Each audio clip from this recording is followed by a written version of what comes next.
Hello, and welcome to the Barrel House.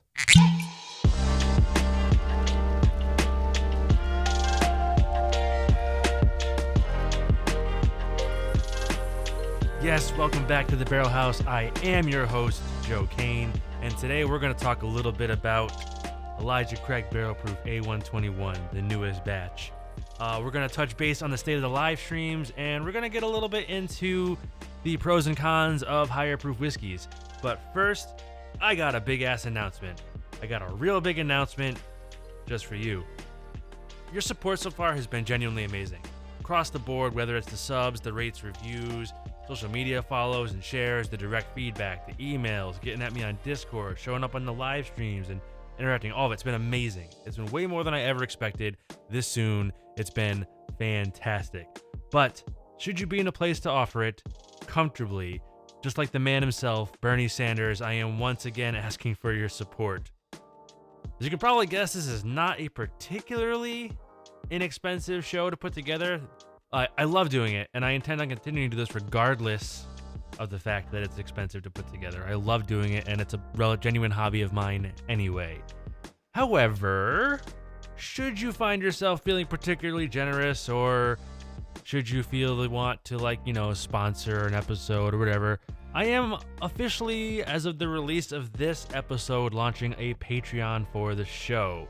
I hope that the perks are pretty appealing. I think I would find them appealing if I was a listener to the show. And they seem pretty fair as the producer of the show to me. So I hope you guys like that. There's no better way for you to help support, grow, nurture the show than to support me with the value for value model provided over at patreon.com/barrelhouse. There's a direct link available also on the site, the barrelhousepodcast.com. If you can, there's a bunch of tiers. I put a couple of crazy ones on there. Don't feel the need. Don't feel the need to sign up for those. But there's a couple of relatively cheap tiers there too, and if you can, I would be really appreciative. It'd mean a real lot to me if you could get into that. With that, some housekeeping. Live streams, I mentioned them. They're going great. We officially had the first Barrel House Live episode 1 last week. I had some ups and downs. I'm trying to get to a format for that thing that's kind of consistent and fun. I think I've got a good format down. I had some hiccups genuinely with some tech and whatnot, but I think we've got that all sorted out. Barrel House Live episode 2 will be April 2nd, 8:30 p.m. That's a Friday. I can't wait to see you all there. Please, you can get that at barrelhouse.live. Or you can go to barrelhousepodcast.com and click the link that has the date and time for the next live stream on it, and it will bring you straight to the YouTube. I've also started putting the episodes audio only, maybe video eventually, directly on YouTube. So there should be 2 playlists, a live stream playlist and an episode playlist once I get that all organized. And I hope you guys like that as much as I do. With that, let's get into the pour. So I did the B520 last year, and I loved that whiskey. It was so good. And I'm going to give you a little sneak peek here. Big fan of this one too. I'm a big fan of this one too. On the nose, I get like a buttery cinnamon sugar toast right away. A lot of it. It's very rich. A ton of orange peel, like dominant orange peel. A little bit of red fruit. It's got like waxy chocolate, like grocery store chocolate, like Hershey's, or maybe even like a Tootsie Roll, like very waxy chocolate.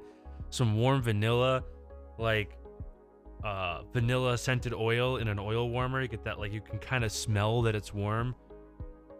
And then just a ton of cherry, like a sugary cherry reduction sort of sauce kind of thing. It's great on the nose. On the palate, it's amazing.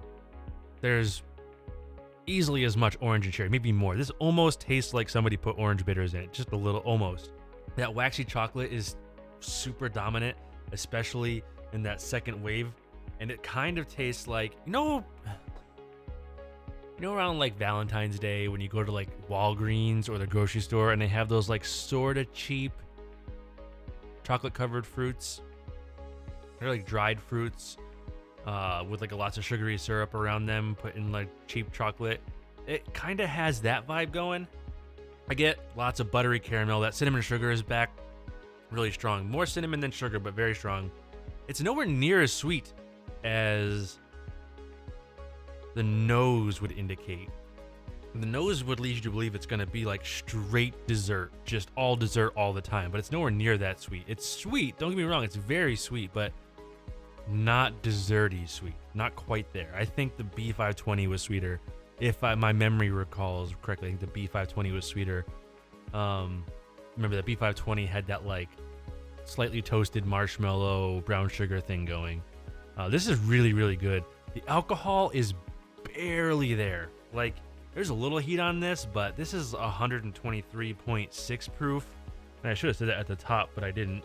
Batch A121, 61.8% alcohol by volume, 123.6 proof, age 12 years. It's Elijah Craig, The alcohol is barely there at that proof.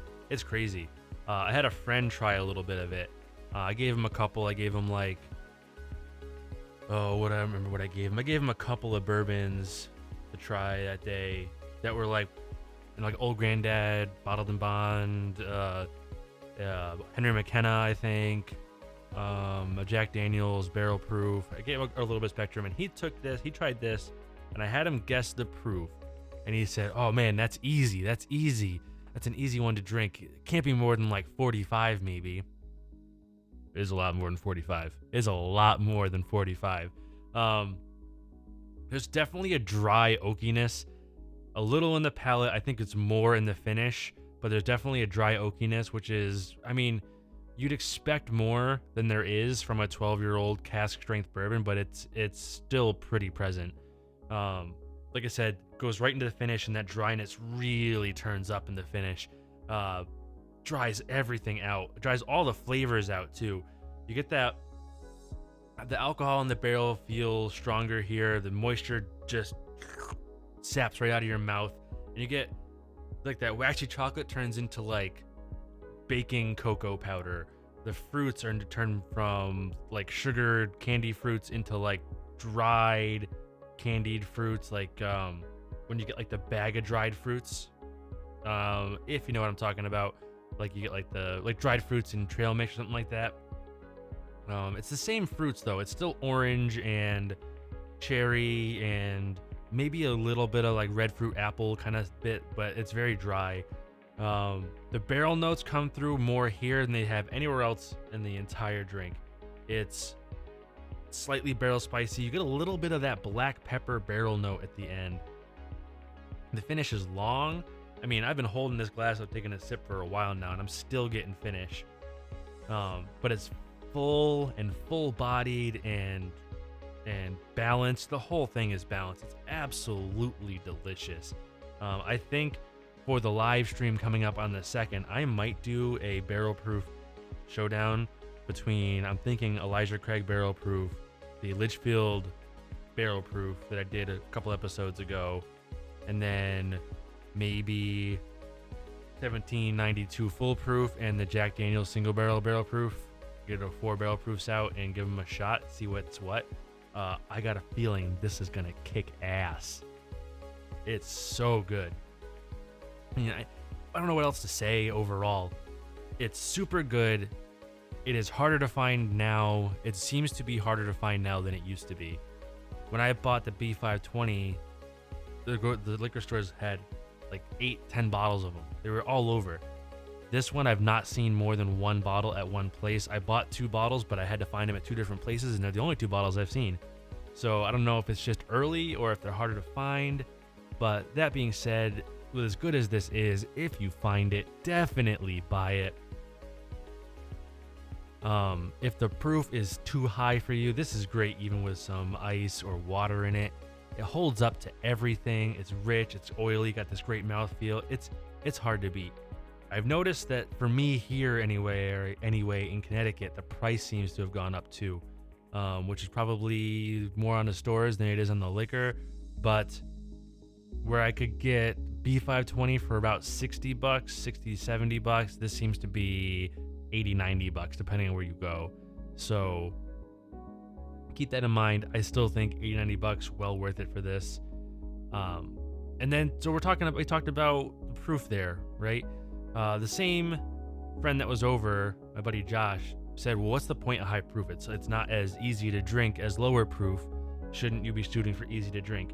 So I've got answers for Josh and for all of you who are wondering. There's a lot of flexibility in high proof.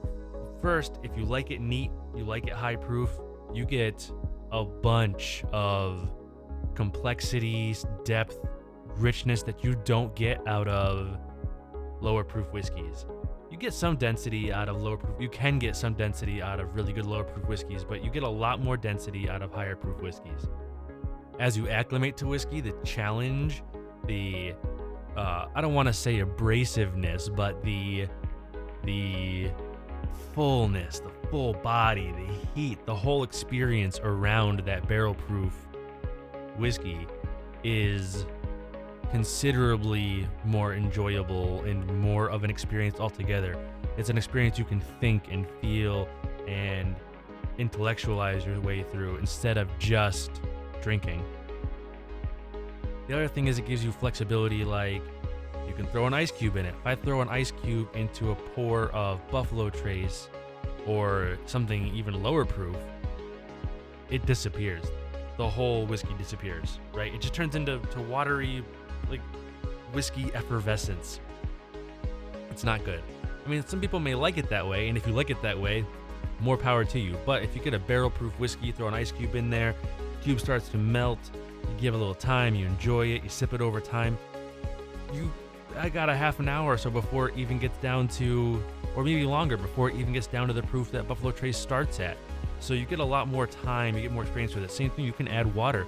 You can buy one bottle of Elijah Craig Barrel Proof at 60+%, and this is 61.8%, is one of the lowest alcohol proofs that Elijah Craig Barrel Proof has been. I think it's only been lower than that once or twice. But you can buy a bottle of this at 61% and water your drinks down to 40% and get, 25 or 30% more whiskey out of the one bottle that you purchased. It's a great deal also. So I think overall it just makes sense if you're into whiskey. I think barrel proof's a good way to go. It's not for everybody, for sure. Not everybody has the want, desire, or palate for it, but I am a big fan if you haven't been able to tell. That's most of what I got, right? If you have any more questions on proof or comments, whatever, or if you want any suggestions of easier to find bottles in this vein, let me know. I'm probably going to be bouncing back into Scotch for the next couple episodes. I think I might have an Irish in there too. Looking at you, Blue Spot. But we'll see how that all plays out scheduling wise. So with that being said, don't forget to check out the other show I do, The Film Appraisers. You can get that at earglumedia.com/TFA. Send your questions to me for this show at barrelhousepodcast@gmail.com. You can hit me up on the Discord at earglumedia.com/Discord. You can rate the show on iTunes. It goes a long way. You can get your social media links and links to everything else you could possibly want from me at barrelhousepodcast.com. That's got the YouTube and Earglue Media, the merch, all the places you can download the show, all that stuff. It's got a link to the Patreon also, which you can also find at patreon.com/barrelhouse. I appreciate your support. Those of you who can support me, I appreciate it a lot. It's going to go a real long way towards helping make the show and the live streams better and helping keep things going. It'll let me get into some of these whiskeys that you guys have asked for that I really just can't swing justifiably. So with that, I keep saying with that. I don't need to say with that every time I want to transition, right? That's like speaking of all the time, or what say you when you got a co-host looking at you, Mike Rondo. So instead of with that, I'm just going to say, until next time, Slàinte Mhaith. The Barrel House is written, produced, and hosted by Joe Kane, and it's a proud member of the Earglue Media Network. Views and opinions expressed on this show belong only to the mouth they came out of. And as always, please remember, drink responsibly. Slàinte Mhaith.